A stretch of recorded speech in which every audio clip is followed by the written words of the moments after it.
प्रधानमंत्री मोदी फिलहाल वाराणसी में हैं। वहां से उन्होंने 23 परियोजनाओं का शिलान्यास और लोकार्पण किया, जिन पर 6,600 करोड़ से ज्यादा रुपए खर्च किए जा रहे हैं।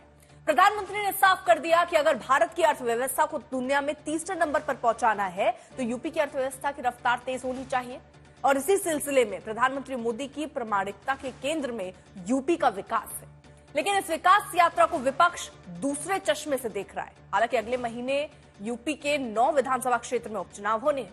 ऐसे में राजनीति होना लाजमी है। लेकिन सबसे बड़ा सवाल है कि जो झटका लोकसभा चुनाव में बीजेपी को यूपी में लगा, क्या इसके जरिए वो विधानसभा उपचुनाव में उबर सकेगा? क्या विपक्ष लोकसभा की कामयाबी को फिर से उपचुनाव में दोहराएगा?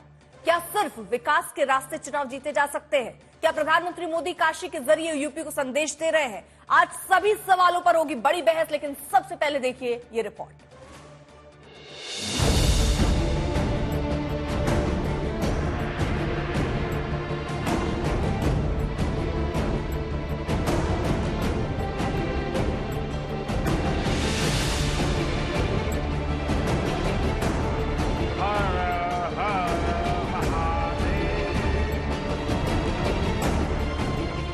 जिस धरती ने तीसरी बार सांसद बनाया, जिस धरती से देश को तीसरी बार पीएम मिला, उसी धरती पर आज फिर से पधारे प्रधानमंत्री नरेंद्र मोदी। काशी से पीएम मोदी का विशेष नाता है। सिर्फ सियासी रिश्ता नहीं बल्कि दिल का रिश्ता है। लोकसभा में तीसरी बार जीत के बाद पीएम मोदी का काशी का यह दूसरी बार का दौरा नई कहानी कह रहा है। जब से पीएम मोदी ने दिल्ली की कमान संभाली है, तब से काशी में विकास की गंगा बह रही है। बदली बदली सी विकसित हो गई है काशी। इस बार भी पीएम आए तो सौगातों की बौछार कर डाली। प्रधानमंत्री नरेंद्र मोदी ने 6,600 करोड़ से ज्यादा की 23 परियोजनाओं का लोकार्पण और शिलान्यास किया। वाराणसी में पीएम ने लाल बहादुर शास्त्री इंटरनेशनल एयरपोर्ट से जुड़ी परियोजना की नींव रखी। यहीं से पीएम मोदी ने आगरा हवाई अड्डे पर 570 करोड़ रुपए से अधिक की लागत से, दरभंगा हवाई अड्डे पर करीब 910 करोड़ रुपए की लागत से तथा बागडोगरा हवाई अड्डे पर करीब 1,550 करोड़ रुपए की लागत से नए सिविल एनक्लेव की आधारशिला रखी। सिगरा स्टेडियम में नेशनल सेंटर ऑफ एक्सीलेंस को हरी झंडी दिखाई। सारनाथ में पर्यटन पुनर्विकास कार्य के लिए 90 करोड़ से ज्यादा की राशि खर्च पर मुहर लगाई। सीपेट परिसर में छात्रावास का निर्माण, लालपुर स्टेडियम में छात्रावास और पवेलियन का निर्माण, वाराणसी शहर में 20 पार्कों का सौंदर्यीकरण और पुनर्विकास कार्य, ITI, चौका घाट और करौंदी में हाईटेक लैब जैसे उपहार जनता को सौंपे।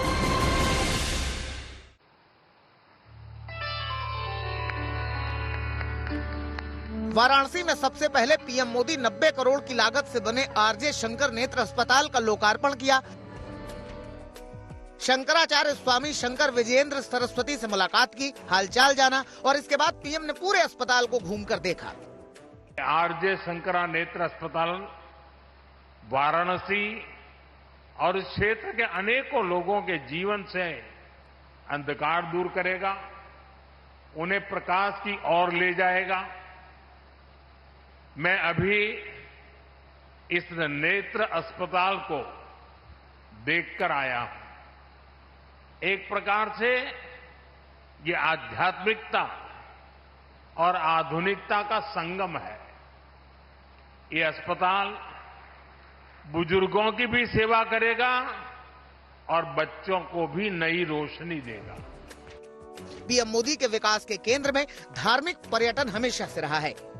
उन्होंने सारनाथ में बौद्ध धर्म से जुड़े क्षेत्रों में पर्यटन विकास परियोजनाओं का उद्घाटन किया। इन परियोजनाओं में पैदल यात्रियों के अनुकूल सड़कों का निर्माण, नई सीवर लाइनें और जल निकासी व्यवस्था और स्थानीय हस्तशिल्प विक्रेताओं को बढ़ावा देने के लिए आधुनिक डिजाइनर वेंडिंग कार्ट वाला क्षेत्र शामिल है। पीएम मोदी के इस दौरे से यूपी की हवा बदलने वाली है। लोकसभा में खराब प्रदर्शन के बाद बीजेपी ने पूरी ताकत झोंक दी है।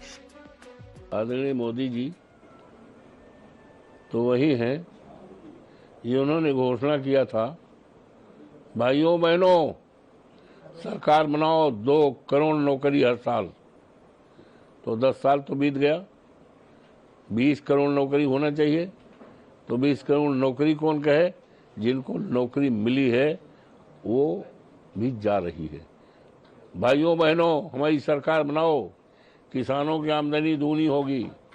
भाइयों बहनों हमारी सरकार बनाओ, 15 लाख रुपए जो है खाते में जाएगा। ये सारी बातें झूठी थी। यूपी में अयोध्या के मिल्कीपुर छोड़कर 9 सीटों पर होने वाले 13 नवंबर को वोटिंग से पहले पीएम का ये दौरा बीजेपी के लिए बूस्टर डोज का काम करेगा। वाराणसी से उन विधानसभा क्षेत्रों को संकेत जाएगा जहां चुनाव होने हैं। आज तक ब्यूरो।